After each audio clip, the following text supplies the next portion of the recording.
Hi, this is Dr. Mark Santa. I'm the CEO of Breakthrough Coaching, and welcome to this edition of our Level Up podcast. And this is a podcast where we help you bring your practice to the next level. And we do that by bringing to you some of the brightest minds, greatest ideas, newest trends, things that you really need to know to be aware of in this changing practice environment. Today, I'm absolutely delighted to have my longtime friend, Stu Hoffman. And Stu is the founder of ChiroSecure. And I'm sure if you've been in the chiropractic profession for any time, you know that they're the premier malpractice insurance company.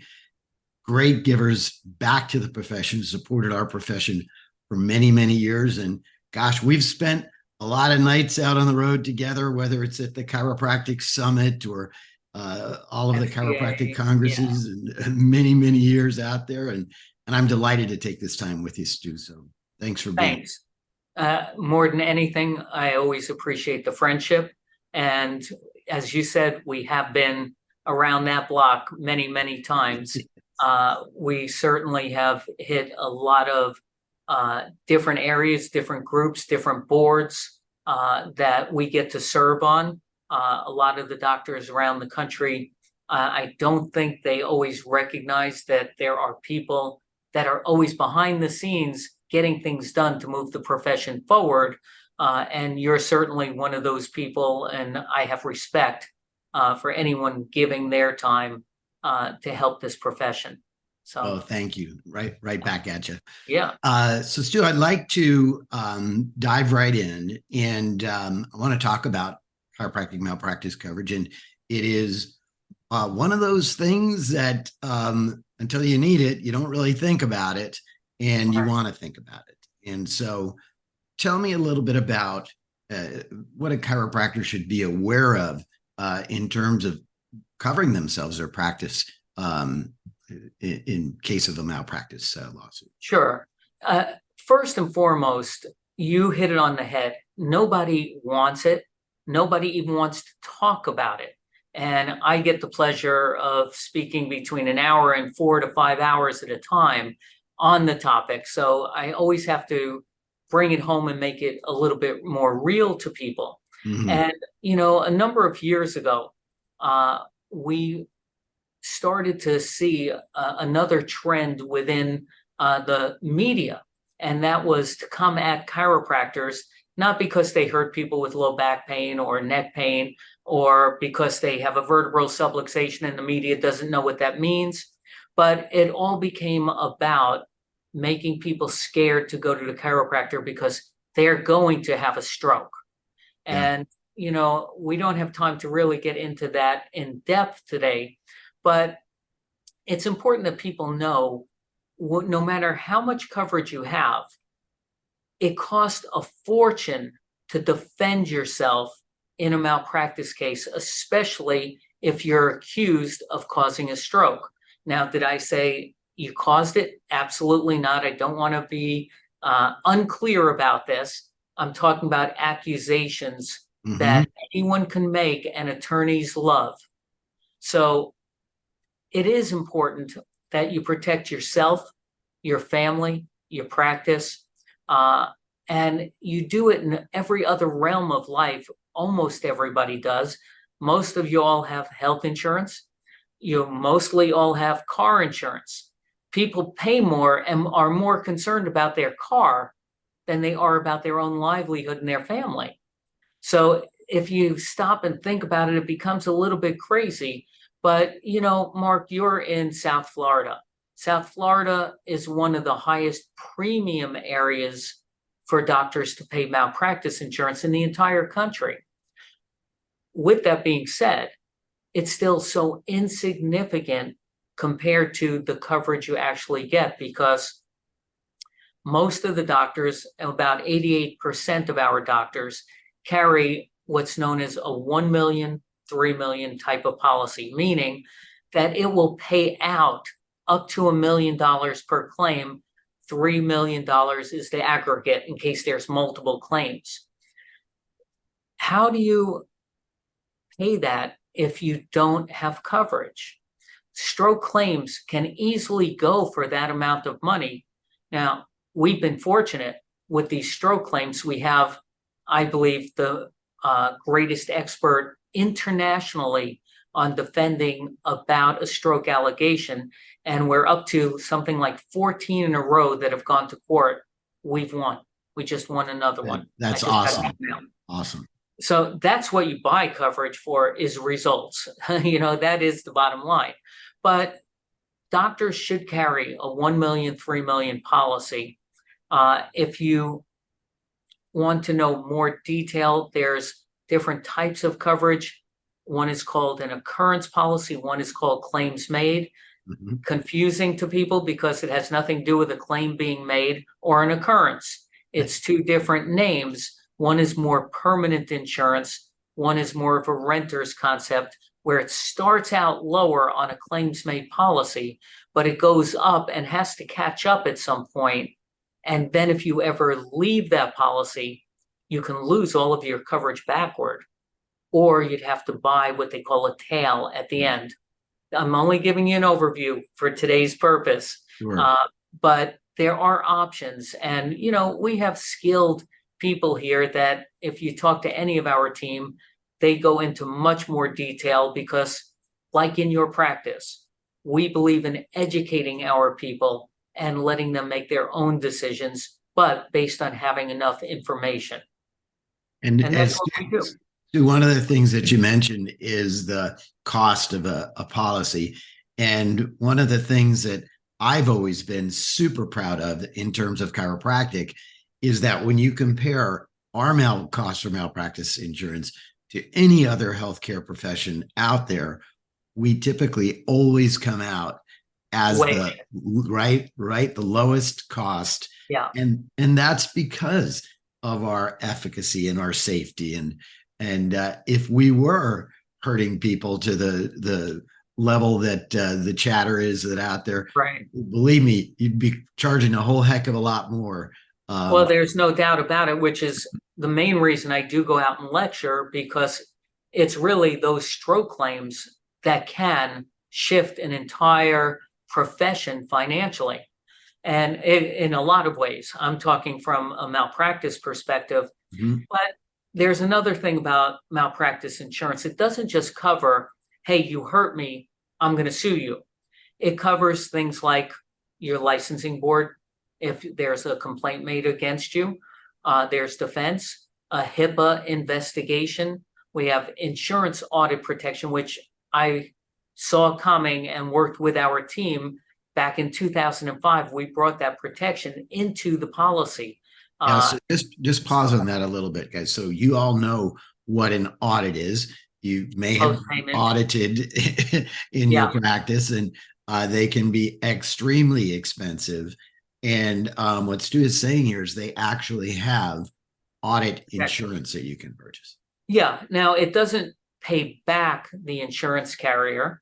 It's defense. Mhm. But our doctors pick between $10,000, $50,000, or even $100,000 of defenses. And most all, our gold standard is the 50,000, because almost everybody that we've ever had an issue with, that's plenty to cover. I think we've had 2 or 3 that have gone above and beyond that, but it's when an insurance company was asking back for over $1 million. So there's, a lot of differences out there. And that one aspect, I'll tell you, I brought it in with a certain thought process in mind. I thought that if we had enough insurance that the doctor can go and fight the insurance company, then the insurance companies will eventually stop coming after us. Mhm. No, I was so wrong. It did not work exactly like I thought. It has cost us literally millions since 2005 to defend our doctors, but it saved some doctors from going bankrupt at the same time. Oh, yeah. And at least they can fight when appropriate. Some of the doctors send me their information and I can see, come on, this is stupid. Fix it and live up to your end of the deal too. There has to be something that's fightable. Yeah, there's no insurance for stupid, right? So Well, I'll leave what you said. Yeah, that's Well, right. I wanted to take a little bit of time, and one of the things that we've been doing in breakthrough coaching for many years is the multidisciplinary practice structure, and Sure. that structure changes in each and every state in terms of ownership, and if there's a collaborating physicians, and now the big thing is having physician extenders or PAs or nurse practitioners there in the practice. Tell us a little bit about, because the history of malpractice insurance for multidisciplinary is, one, if you could get it, it's cobbled together, and maybe the MD has his and the NP has hers and Chiro has theirs, and none of them all work together or Right. coordinated. And then having the umbrella that is protecting the corporation as well. So what should docs be thinking about in terms of ChiroSecure? And I know you made a big change in your business model recently with the malpractice Yeah. for multidisciplinary. Yeah. Mark, you used to send me doctors that were going multidisciplinary years ago, and I finally said to you, stop. It was such a nightmare. But we have helped doctors secure that kind of coverage forever. It's just that, unlike a chiropractor coming to me for individual coverage, and I can literally, if they fill out their application and it's a clean background, I can have them up and going in an hour.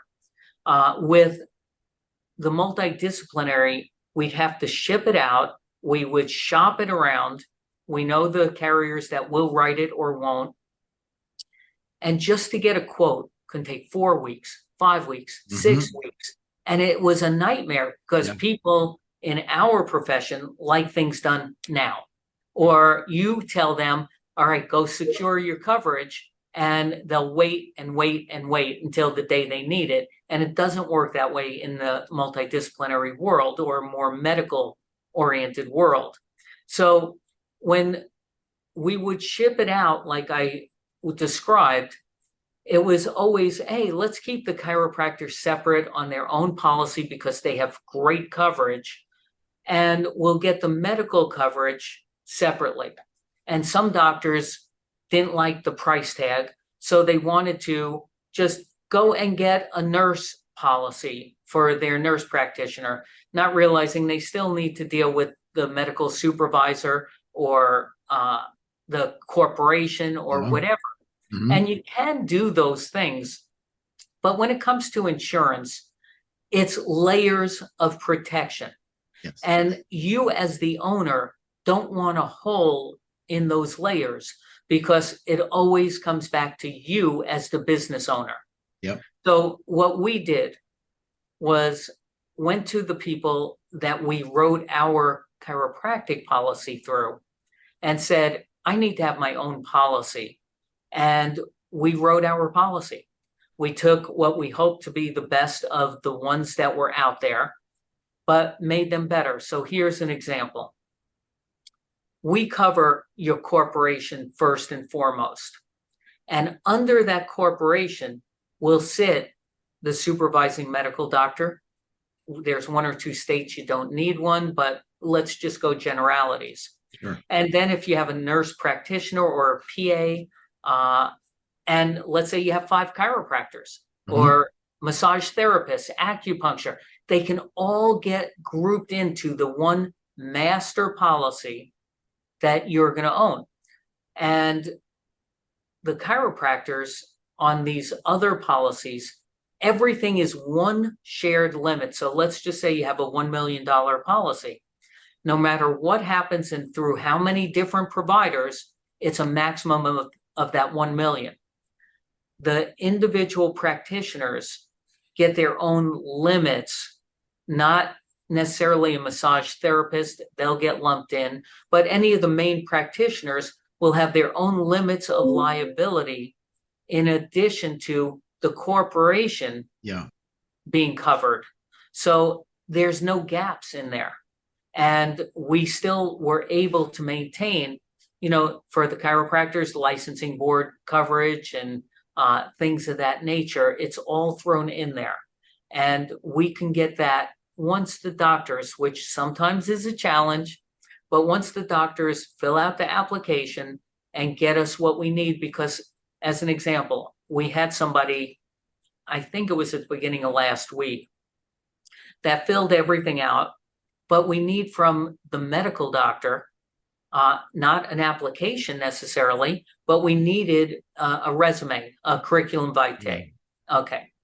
Well, they went back and they responded, well, they don't think you need one on them. What are you talking about? They're not in charge. And we're saving them from filling out an entire lengthy application. Just send us a resume. And eventually it got taken care of. But once we have everything, we can have the policy up and going in 48 to 72 hours, not weeks or a month or two. Yeah. And which is, as far as I'm aware, Sue, it's the only product of its type that exists in the market. And in our market, for sure. In our market. And that's so correct. To be able to have that, and a lot of chiropractors are already insured with ChiroSecure, and it can just get wrapped right into that new policy. We simply moved them along with everyone else into the new policy, and it just makes it nice and easy. Awesome. And we also, there's one other company that offers an occurrence policy, more the owner's type policy. Everyone else, it's in the medical world, it's usually claims made type. Mm-hmm. But if you leave in 3 years, you say, this isn't for me anymore, you can have a $15,000, $20,000, $30,000 bill to buy out your policy at the end, to buy that tail coverage. We offer both, the occurrence or claims made. It's an option. You get to choose. Great. That's so cool. Well, I wanted to sort of wrap up talking about some of the other services that you provide. And one of the things that comes to the top of my mind is that you guys have amazing resources available for the docs. I'm thinking in particular, of course, of the informed consent forms that you've put together that all our clients use, and how super that is. And actually having that coming from the malpractice insurance company is a big deal, rather than getting it from somebody's website or wherever. Right. So talk about that a little bit, if you would. Well, we designed the informed consent a number of years ago, totally around the stroke issue, because I wasn't comfortable putting that we can cause a stroke and not clarify that we don't cause a stroke.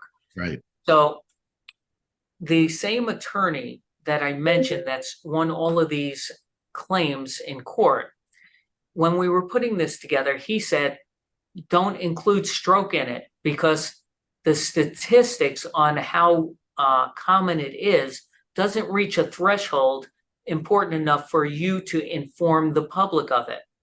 And we debated that, and I said, I totally agree. It's what I used to say once upon a time, except it's not for the statistics. It's for the public perception should we ever have to go to court. Mm-hmm. Because every